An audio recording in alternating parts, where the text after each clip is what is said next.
Mathematica Online is great for data analysis, and you can either access data from the Wolfram Knowledgebase from within Mathematica Online, or you can import your own data that you have stored in files. Let's create a new section, and we'll call this section Utilizing Data. Since we are going to explore two different ways to bring data into Mathematica Online, let's go ahead and make two subsections, one called Wolfram Knowledgebase Data, and the second one we will name Import Your Own Data.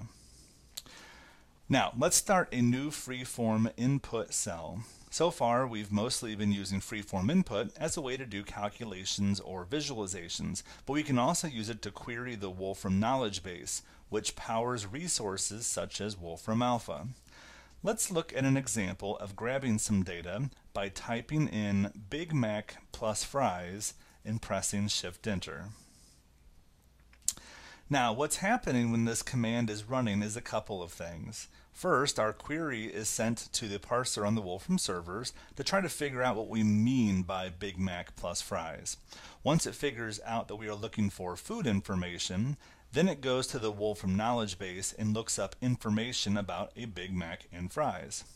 Then it sees that we have used a plus sign, which is normally used for addition, so it's going to make a logical assumption that we may want to see the nutrition information for this particular combination of food.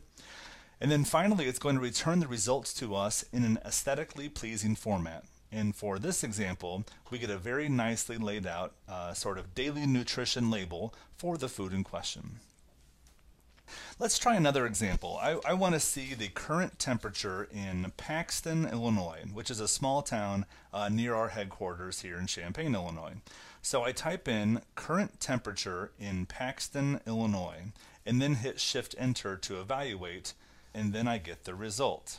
The Wolfram Knowledge Base has trillions of pieces of curated data for a large amount of subjects, such things like mathematics, engineering, and life sciences, but also things like places and geography, people and history, health and medicine, and shopping and products.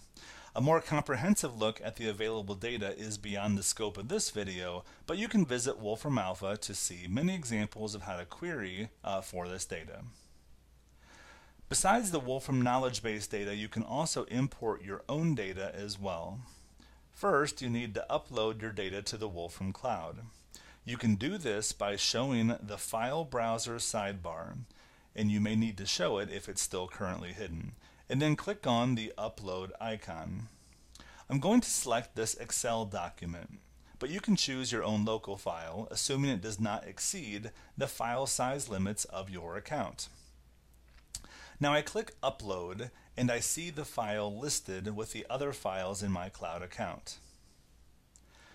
Now that my file is uploaded, I'm going to import the data into my session with the import command. So type import in the square brackets, and now we have to give the command the name of the file we wish to import. File names in Mathematica Online are presented as strings, and strings again use those quotation marks. So we type, quote, Excel example.xlsx, quote, and then hit Shift-Enter to evaluate. We see that Mathematica Online brings in the data as a nested list structure of ordered pairs.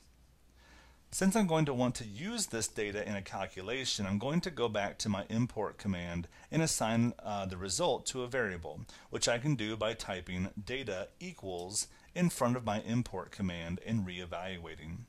Now the data that I brought in is stored in the variable named data, and I can use a command like listplot of data to visualize this data, or by using any of the other commands in Mathematica Online for data analysis, processing, and visualization.